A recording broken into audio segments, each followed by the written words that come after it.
Hi guys! Our lesson for today is about grade 6 math, quarter 2, module 6, basic operations on integers.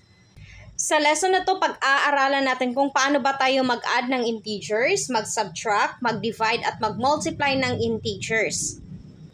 Napaka-importante nito na malaman nyo or mapag-aralan nyo ang mga basic operations of integers kasi pagdating nyo sa grade 7 is halos lahat ng haharapin yung problem is merong mga positive at negative sign. So, dapat alam nyo na kung paano siya gagawin para hindi na kayo mahirapan. Una nating pag-aaralan is addition of integers. Okay, meron tayong rule number 1 kung paano tayo mag-add ng integers. If the addends have the same sign, whether it is positive and negative, the numbers are added and the common sign is used for the sum. Okay, so ang rule number 1 natin, kapag magkapareho ang sign ng ating addends, kahit na puro sila positive or puro sila negative, ang gagawin mo is i-add mo ang iyong mga numbers, pagkatapos kopyahin mo ang common sign. Okay, for example, positive 12 plus positive 18, pareho sila positive. So, ang gagawin mo is i-add mo lang yung mga numbers. So, 12 plus 18 is equal to 30. And then, kopyahin mo ang common sign. Ano yung common sign nila? Pareho sila positive. So, therefore, ang sagot natin is positive 30 or 30. Kasi, ang walang sign, automatic positive yan siya. So, pwede nyo na siyang isulat as 30. Huwag nyo nang sulatan ng positive kasi understood na yan na positive ito. Another example, negative 4 plus negative 5, magkapareho ang kanilang sign. So, ang gagawin natin is i-add natin ang number. 4 plus 5 is equal to 9. And then, kopyahin natin ang kanilang common sign. Ano ang kanilang common sign? Negative. So, therefore, ang sagot natin is negative 9. Rule number 2 sa addition of integers, if the addends have different signs, whether it is positive and negative and positive, disregard the sign and perform subtraction with the numbers. Okay, so kapag hindi magkapareho ang sign nila, kapag ang sign ng iyong addends is positive and negative or negative and positive, okay, disregard mo muna ang iyong sign, pagkatapos isubtract mo ang iyong mga number. And then, the sign of the greater number is affixed to the answer. At ang sign na ilalagay mo sa iyong sagot is yung sign ng malaking number. Okay. Example, letter A, positive 49 plus negative 23. Ang gagawin natin, i-disregard natin ang sign ng positive at negative. Pagkatapos, isubtract natin ang ating number. So, 49 minus 23 is equal to 26. Pagkatapos, the sign of the greater number is affixed to the answer. So, ano yung sign ng greater number? 49. Si 49 ang greater number natin. So, ang sign niya is positive. So, therefore, ang sagot natin is positive 26 or 26. So, ito na yung sagot natin. Another example, negative 32 plus 18. Ano ang gagawin natin? Ang unang gagawin natin is i-disregard natin ang sign at i-subtract natin ang numbers. So, 32 minus 18 is equal to 14. And, tingnan natin ang sign ng bigger number. Ano yung bigger number? 32. Ano ang kanyang sign? Negative. So, therefore, negative 14 ang ating sagot sa negative 32 plus positive 18. Subtraction of integers naman tayo. Okay, so dalawang rule pa rin. Rule number 1, change the subtraction sign into an addition sign. Okay, so i-change mo daw yung subtraction sign into addition sign. And rule number 2, take the opposite of the number that immediately follows the newly placed addition sign. Okay, so paano yun siya gagawin?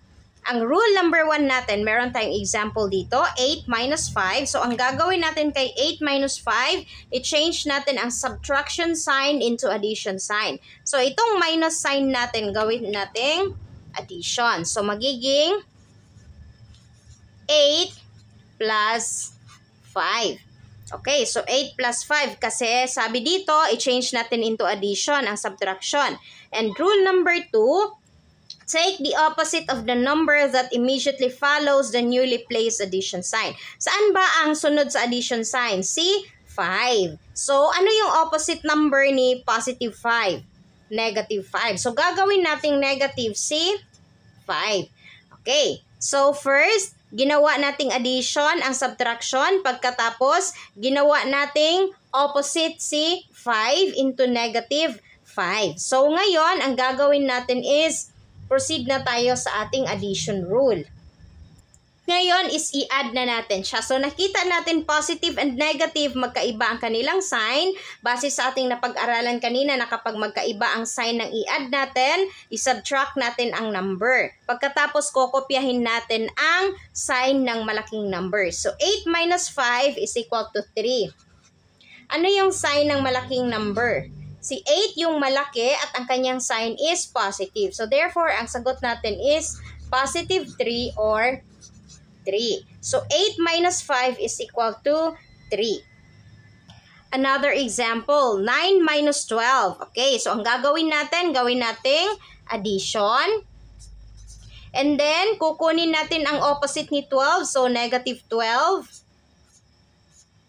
is equal to, so pagkatapos is i-subtract na natin sila. 12 minus 9 is equal to 3. At kopyahin natin ang sign ng bigger number. So, si 12 yung bigger number, negative ang kanyang sign. Therefore, ang sagot natin is negative 3. Multiplication of integers. Okay, so kung paano naman tayo mag-multiply ng integers.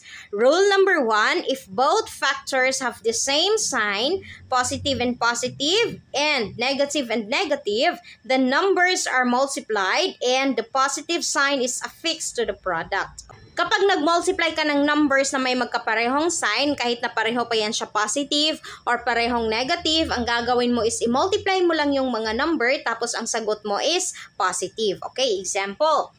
Positive 4 times positive 6. So, i-multiply natin yung number. Positive 4 times positive 6. So, 4 times 6 is equal to 24. And then, ang sign na ilagay natin is positive kasi pareho sila positive. So, therefore, ang sagot natin is positive 24 or 24. Another, negative 4 times negative 6. So, i-multiply natin ang number. 4 times 6 is equal to 24. And then, pareho ang kanyang sign negative. So, therefore, ang sagot natin is a positive sign. So, positive 24 or 24. Okay, so tatandaan nyo lang na kapag magkapareho ang sign na i-multiply nyo na number, ang sagot nyo is always positive kahit na pareho pa silang negative. Rule number 2, if the factors have different signs, positive and negative and positive, perform multiplication with the numbers. And a negative sign is affixed to the product. Okay, kapag hindi magkapareho ang kanilang sign, positive and negative or negative and positive, ang gagawin mo is i-multiply mo yung number pagkatapos ang ilalagay mo na sign is negative. Okay, example. Positive 4 times negative 6. So, positive and negative ang sign. Of course, hindi magkapareho. So, ang gagawin natin, i-multiply natin si 4 at si 6. So, 4 times 6 is equal to 24. And then, positive and negative, hindi magkapareho ang sign. So, therefore, negative ang ilalagay nating sign. Okay? So, ang sagot sa positive 4 times negative 6 is equal to negative 24. Another example, negative 4 times positive 6. Okay? So, negative and positive ang ating sign. Ang gagawin natin is i-multiply natin yung number. So, 4 times 6 is equal to 24. And then negative and positive, hindi magkapareho. So, therefore, ang ating sign is negative. Okay, so negative 24 ang ating sagot. Basta tandaan nyo na kapag hindi magkapareho ang sign ng i-multiply nyo, ang sagot nyo always is negative. Division of integers. Okay, paano naman tayo mag-divide ng mga integers? Rule number 1, the quotient of two positive integers or two negative integers is a positive integer. Okay, so para lang itong multiplication ng magkaparehong sign. Kapag magkapareho ang sign ng i-divide mo, kahit na pareho pa yan siya positive or pareho negative, ang sagot mo is always positive integer. Okay, example. Positive 8 divided by positive 4. Okay, so puro sila positive. So ang gagawin natin is i-divide natin ang ating number. 8 divided by 4 is equal to 2.